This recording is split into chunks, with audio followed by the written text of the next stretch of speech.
Hi everyone, welcome back. Last time I had so much fun finishing out the starter trio, go check that video out if you haven't already. And now it's time for us to venture out of the lab and into the big bad world and encounter some new Pokemon. Today I'll be drawing the regional bird, bug and rodent for my brand new region and I can't wait to show you the results. So let's journey into the tall grass and discover... Wait, what's that? Oh wow, it's a wild subscribe button! Turns out only 25% of you guys who watch my channel are subscribed, so if you want to be the very best supporter, like no one ever was, and help me keep drawing, please consider hitting the subscribe button. Anyways, let's create some Pokemon, shall we? So today we will start off with the traditional normal type rodent Pokemon, though I guess this category has broadened into small-ish mammal Pokemon since the advent of Lechonk. To find inspiration for this design, I started by researching commonplace and iconic animals from medieval Europe. I contemplated a lab rat or a black plague rat design, but I wasn't particularly inspired by the idea, so I kept digging until I found something really fun. So I'm sure by now you've guessed that I'm drawing a rabbit/hare, but what if I told you it had the tail of a squirrel and the snout of a hog? I'm sure you're all replying back to the screen at this very moment saying, oh, the Muscalier, one of the many weird and wonderful animals designed by medieval author Pierre de Beauvais in his book The Bestiary. And I'd say, yeah, of course it is. But in all seriousness, I don't know how I managed to stumble on this book, but it is a goldmine for creature design. So if you're interested in that sort of thing, I definitely recommend checking it out. With the inspiration sorted, I had two things to keep in the forefront of my mind. One, transplanting the hog nose onto a rabbit face without it looking weird. This was difficult. And two, simplifying the body to keep the proportions more in line with what is usually seen in Pokemon designs. So starting with the former, rabbits have a rather flat snout. Its nose and mouth sit pretty much on the same plane, and it's undeniably cute. Hogs, on the other hand, have a protruding nose and their mouth is tucked underneath it. Both are very different forms and put together, the result is rather unnerving. Not only that, trying to make sense of it anatomically was, as you can see by my abysmal attempts at drawing a head, challenging. As the saying goes, don't reinvent the wheel, so I searched through the list of Hogmons that we already have and found that a lot of them tend to have an iron-shaped nose kind of stuck onto their face. So, problem solved. For the body plan, I just smooched the body in for maximal cute factor, simplified the legs, and in true Pokemon style, made the tail just slightly too large. I kept the colour palette simple, in line with the other Route 1 mammals, and started shading, which is probably the most enjoyable part of these designs for me. I'm excited to explore its evolutions in the future and really push the hog and squirrel aspect of its design, as it is on the more subdued side here. Also, when it evolves, should it stay mono-normal type? And if not, what secondary type would you give to it? Rablier's sudden appearance puzzled experts, but despite this, the species quickly multiplied, becoming commonplace in the region, and its strange origins forgotten by the masses. A bizarre amalgamation of features from different species, this Pokemon is bothersome to biologists who say Rablier is impossible to place on the Tree of Life.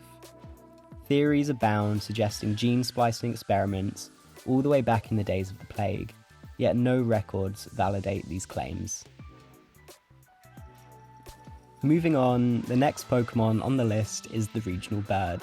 My initial excitement for this design quickly turned into terror as I realised how iconic this trope is, and how amazing some of these designs are. So I decided to take the mindset of, oh well, I'm just going to draw something I like. Of course, I started by researching to find a bird species I wanted to base this line on. Looking into bird folklore and mythology, I ended up landing on blue jays, as in Native American legend, blue jays are tricksters. And yes, I know America is definitely not Europe, but I have an excuse, reasoning behind it. This species of Pokemon is originally from Univers.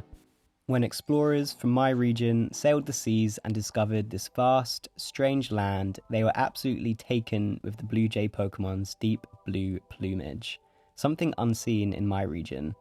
Also, quick pause, I should probably name my region, right? Lavitus, maybe? La for Latin, which is an old language group originating in Italy, and Vitus meaning old in Latin. We'll see if it sticks.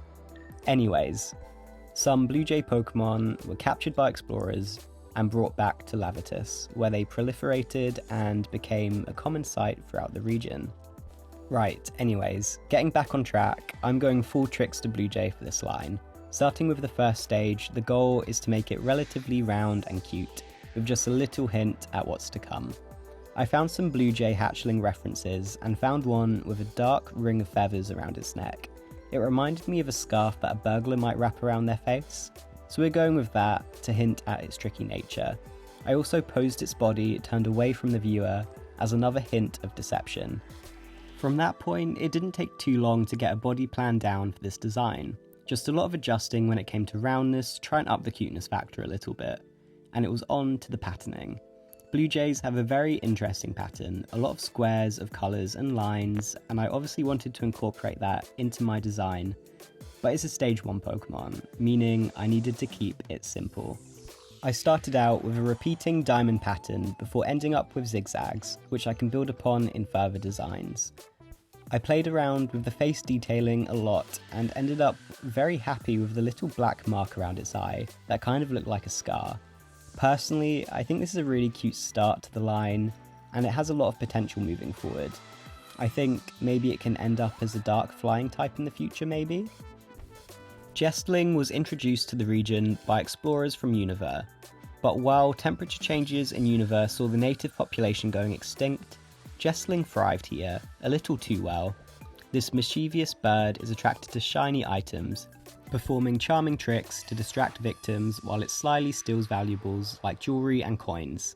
Jestling's playful nature is very endearing, but trainers beware, its curiosity and thieving habits make it a particularly tricky companion. And finally, it's time to draw the critter, and this one was by far my favourite of the bunch. Surprisingly, I didn't start by researching. I get a lot of bug content on my social media feeds, and whenever I see a cool one, I save it. Granted, I am actually terrified of creepy crawlies, but when observing them through the safety of my phone screen, I think they're pretty neat. So for this mon, I've decided to base it on something between a plant hopper nymph and a wax-tailed bug. Both species are covered in these extremely unnerving tendrils, which would be nightmare fuel in person, but a cool Poke Fuel in picture. As I've said before, I'm an absolute sucker for creepy little weirdos when it comes to character design, so I guess I'm a little stuck in my habits here. This will be the first bug type I've designed for Lavitus, and I went into this draw with a level of confidence usually reserved for masters of their craft. I'm not a master of first stage bugs. I must have drawn about a dozen body plans for this mon, each as equally uninspired and awkward as the last. It didn't help that I didn't have a reference, as finding the life cycle of this insect was challenging at best. I ended up with a strange, single reference image, a fluffy looking egg on a leaf that provided as much help as a tennis ball. So obviously, my confident facade was shattered, and one too many hours were wasted making absolutely no progress. My confidence dropped like a fly. This design became a bee in my bonnet, I was bugged out, there were butterflies in my stomach, ants in my pants, and then suddenly, I figured it out. To mimic the fluffy egg, I wanted to draw a fluffy covering for the face. But then I realised if I extended it down, it looked like a sheet ghost. Busy as a bee, I threw myself into finishing this design with a clear vision. I set out to make a spooky bug, and a spooky bug I will make. I drew a cute little fluffy ghost face covering, gave it a wispy tail, hollowed out eyes, and the stumpiest little bug legs in existence. Adorable. I decided to make the body a dark purple and eyes a deep red, and the rest was shading. This Pokemon is absolutely ridiculous. Its inspiration is laughable at best, and its execution questionable. But they're my little guy, and I'll protect them at all costs. This is unironically one of my favourite Pokemon designs so far, and I really can't wait to make some spooky little evolutions for them. Its fluffy, sticky egg often adheres to its head upon hatching, giving Spookoon a creepy appearance. Local legend suggests that this peculiar sight inspired children to dress in bedsheets, cutting holes for eyes on Halloween, which is now a tradition all over the world. Despite scaring away trainers, this little critter is a very sensitive and empathetic Pokemon, providing comfort to their trainer by weaving their fluffy egg into bracelets for their trainers to wear. And we're done! Another 3 Pokemon to add to the Lavatus region. I hope you like them. I know they're not the most conventional designs, but I think they're pretty cool. I'm really excited to explore and develop their inspirations further in their evolutions. Spookoon is obviously my favourite, but what about all of you? I want to thank you all so much for watching, and if you enjoyed this video and want to see more, please like this video and subscribe. I hope to see you all in the next one. Goodbye!